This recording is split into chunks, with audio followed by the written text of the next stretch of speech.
Hey guys, Happy New Year. Well, it's almost Happy New Year. It's New Year's Eve. I'm sitting up here in a dock in a suburb of Minneapolis.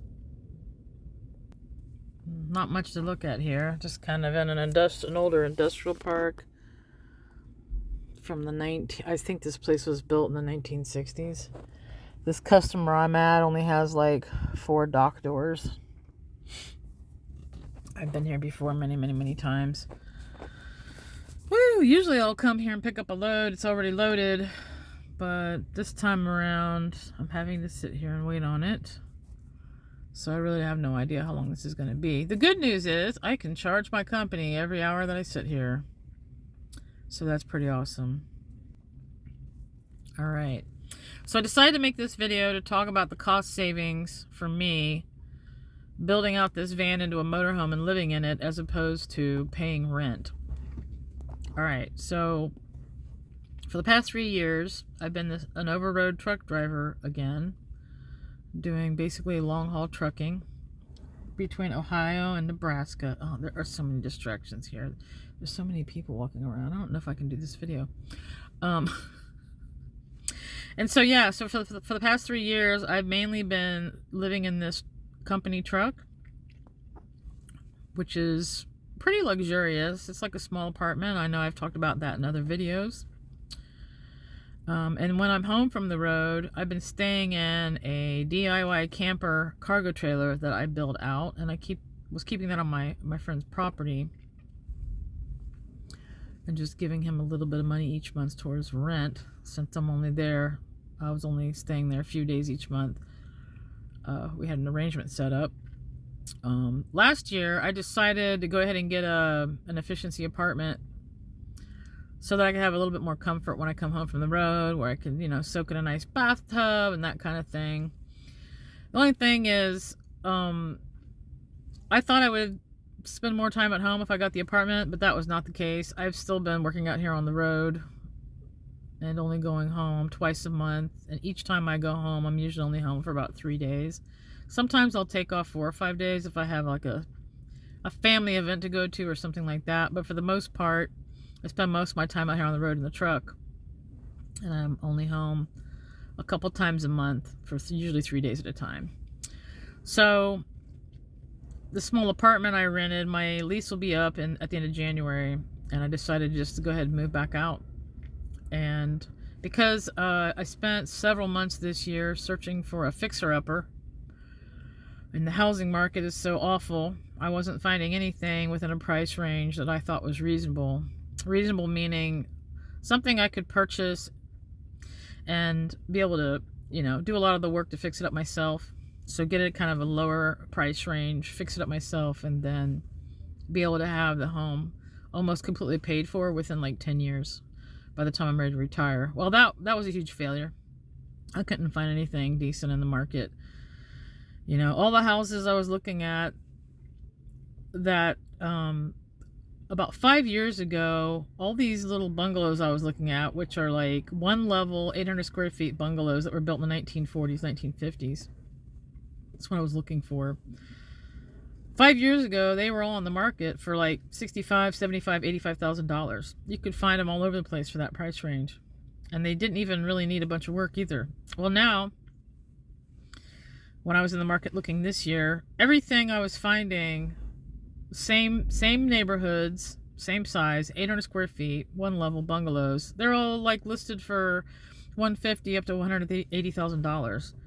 It would be impossible for me to pay that off within a 10-year time frame. And the fixer-uppers I tried to look at that were in the $100,000 price range, they weren't really fixer-uppers. These were houses that had holes in the roof. When I say holes in the roof, I mean like water damage, giant holes in the floor, just major structural problems. I'm like, how can you even have a house on the market listed for $100,000 when the floor is caved in, the roof's caved in? I'm like, how are people even selling houses in this condition? I am not exaggerating. I found quite a few houses that were in that condition. Or it was a hoarder house where you look at the listing and it's just piled halfway up the walls with junk. Like, you'd have to gut the whole place, rip out all the drywall because it's full of mold. Anyway, I don't need to go on and on about that. But I was really shocked at the cost of houses that had doubled in my area over 5 years since COVID. And then all these fixer-uppers, self-described fixer-uppers, which were basically total teardowns. All right, let me move off of that and get on to talking about the cost savings of this van I've bought now. Building out the van, living in the van, as opposed to paying rent. All right, so I found the van for $20,000, and once you include tax and interest, we're sitting at about $24,000. I didn't get the best interest rate, so I'm going to try to pay it off in half the time so that I can avoid most of that interest. So that van cost is going to be sitting right around $24,000. The build part of it is going to be somewhere around $5,000 or $6,000. So let's just call that $6,000. So that's $30,000 for the van and the build. $30,000 all in. All right. Now let's look at what I would be paying for rent if I had made the decision to continue to rent going forward until I retire, which is over the next 9 years. So the average rent where I live right now, rent including utilities, is about $1,500 a month. And if I extrapolate that out over the next 9 years of like rent increases and increases in utilities, I bumped it up to $2,000 a month. And then I just took an average of those two numbers, $15,000 a month for rent and utilities, $2,000 a month for rent and utilities. That's only a 25% increase over 9 years, so I feel like that's a pretty conservative estimation. So the average I came up with is $1,750 a month. All right, so if I were to continue to rent for $1,750 a month over the next 9 years, that is $21,000 that I would pay over 9 years in rent and utilities. $21,000 is 35% of my take-home pay, my net pay.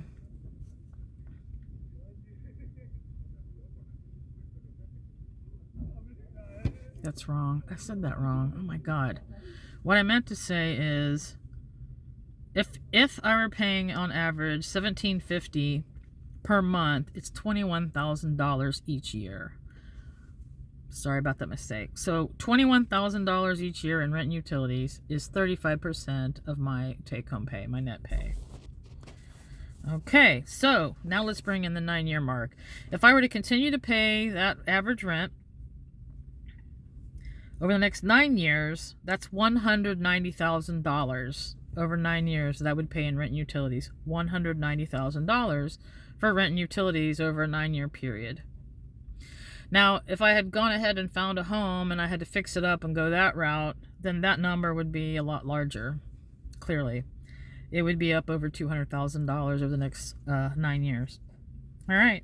So, going the van route and not paying rent, how long does it take for the van to pay for itself? $30,000 for the van. It would pay for itself in 18 months. So that's how much money I will save in rent over 18 months, $30,000. So let's go down here and look at some other numbers.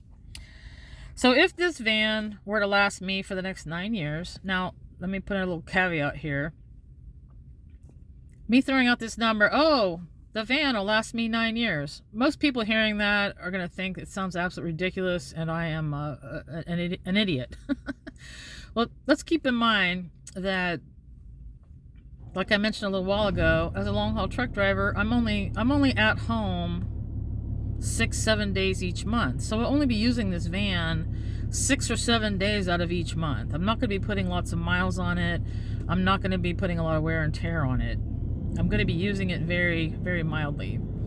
So it's not completely unrealistic to believe that it could last me 9 years. It's more likely that it'll last me 7 years. So first, let's look at the 9-year mark. If this van lasts me for 9 years and it costs me $30,000 total to pay for it and build it out, and I take off the 1.5 years it takes for the van to pay for itself, then I'm calculating how much money do I save by living in the van and not paying rent over a 7.5-year period, and that number comes pretty close to $160,000. $160,000. Now, what if the van only lasts me for 7 years, which is probably the more likely number? And then you take that 7 years and subtract the 1.5 years it takes for the van to pay for itself. That is 5.5 years. In 5.5 years, I save $120,000 not paying rent and utilities. So you can see here, either one of these numbers are pretty great numbers. And at the end of the lifespan of this van, I will have over $100,000 in the bank, $160,000 saved on rent and utilities in a 9-year time frame, $120,000 saved over a 7-year time frame. So at the end of these time frames, if I decide I want another van, then I will have the money in the bank to just go pay cash for a van and then go ahead and build out the next one. Or I can take that money and use it to buy a house and be able to pay mostly cash up front, I would say. So it's up to me. All right, so them's the numbers, people. These are the numbers I came up with. This is how much money I will save not paying rent and utilities over the next years. Now, this is all contingent upon me continuing to be a long-haul truck driver, me continuing to earn the income I'm earning right now, me continuing to be in good health, and having mobility. I mean, I am getting pretty old. I already have arthritis. So these things are all contingent upon my good health, my sustained job prospects, what I'm doing right now, you know, things kind of working out the way I hope they will. Something else that I can throw in here as a side note, this is not the only money that I'll be able to save over the next 7 to 9 years based on not paying rent and utilities. I'm also able to save money outside of my budget based on my income, which that number's not as I can't really tell you what that number is right now. It's probably somewhere between $20,000 to $30,000 a year that I can set aside each year after I've, you know, paid my monthly bills. Monthly bills being, you know, maintenance on my van, gasoline in the van, car insurance, medical insurance, food, care for my animals, you know, all those things. Outside of my budget, I can put aside about $20,000 to $30,000 each year. And then, as I talked about here, I'm also saving an additional $21,000 a year not paying for rent and utilities. So hopefully at the end of all of this, in 9 years' time, when I reach the age of 67, I will be at the minimum age requirement to get my full Social Security benefits. I should have some money saved back. I should have, you know, some money saved back to go into retirement.